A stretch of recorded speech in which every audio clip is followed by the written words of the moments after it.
Bass anglers are familiar with the concept of the strike zone, but where we often fall short in our fishing is a deeper understanding of how we need to approach the strike zone on those days when bass fishing is tough. We're actually going to look at video of bass positioning on different types of cover and structure to help us better understand how to approach it.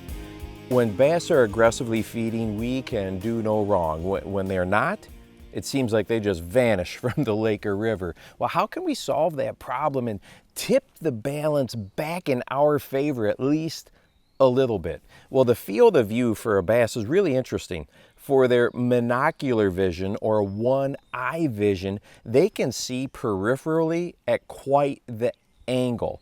And it's important to note that each eye does work independent of each other, so that is a lot of scanning that they are able to do. But here is where we often miss the mark.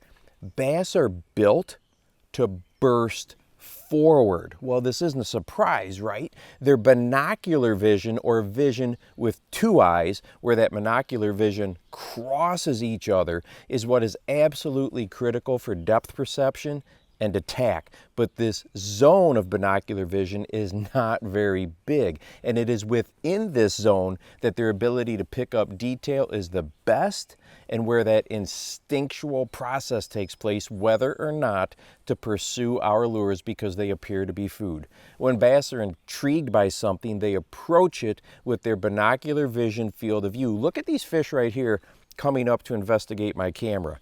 They're all moving towards it slowly, checking out in detail what this object is. Now, as I mentioned earlier, when bass are actively seeking food, they will turn, twist, and look in all directions and close in for the attack. Like in this footage here, the school of bass is actively looking for food and rooting around to get stuff off the lake bed.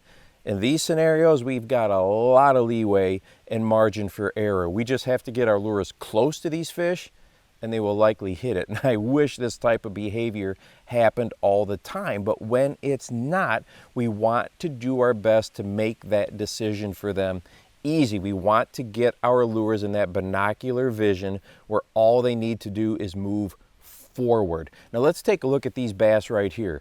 They pretty much are all facing away from where our lures are likely to be if we were fishing this dock. Yes, their peripheral vision covers a huge side view, and they will no doubt know our lures are there.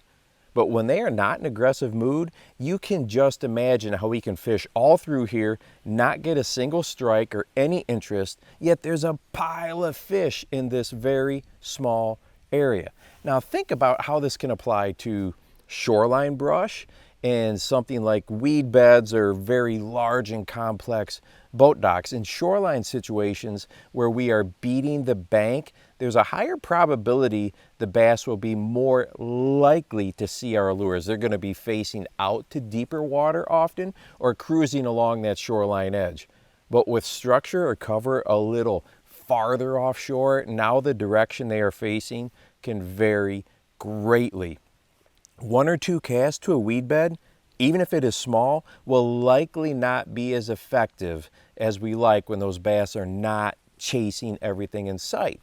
Now, whether we're fishing from shore or from a boat, we want to try and hit as many angles on those targets as possible. Even if you're a shore angler and you're limited to the left side or the right side of the weed bed, that's still better than throwing just to one cast to that weed bed. We want to make it as easy as possible for those non-aggressive bass to make a positive decision regarding our lures. Now, if you've ever talked to an avid structure fisherman, they will likely share with you how the right angle can make all the difference, and this is why. And of course, deep down, we know this, but I really wanted to show you bass actually sitting on this stuff, so when you get out there to the water, you can better visualize just how critically important thinking about that burst forward strike zone can really be to presenting that easy meal. And hey, if you like this type of content, this bass behavior type of stuff, go ahead and check out my bass behavior bundle, links below. And if you want to watch a video that goes over a finesse sized A-rig or a baby umbrella rig and just how effective it can be at locating fish, go ahead and check this one out right here. And make sure that you go out and encourage someone today. You never know how you might just change their life. For the Bass Fishing Life, I'm your host, Steve Rogers.